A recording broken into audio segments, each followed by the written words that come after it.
ஹெல்த்தியான சுண்டக்காய் சட்னி எப்படி பண்ணுறதுன்னு பார்ப்போம். ஃபஸ்ட்டு ஒரு கடாயை வச்சு அதில் ஒரு 1½ ஸ்பூன்ஸ் உளுந்தம்பருப்பு, கடலைப்பருப்பு ஒரு 1½ ஸ்பூன் போட்டுக்கோங்க. கொஞ்சம் 1 ஸ்பூன் மல்லி, கொஞ்சமாக ஜீரகம். அப்புறம் இதை நல்லா ரோஸ்ட் பண்ணிவிட்டு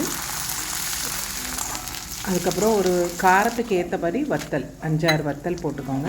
2 பல் பூண்டு, அப்புறம் கொஞ்சம் கருவேப்பிலை. இதை தனியாக நல்லா ஒரு கோல்டன் ப்ரௌன் வந்த உடனே இன்னொரு கடாயிலேருந்து பவுலில் ட்ரான்ஸ்ஃபர் பண்ணிக்கோங்க.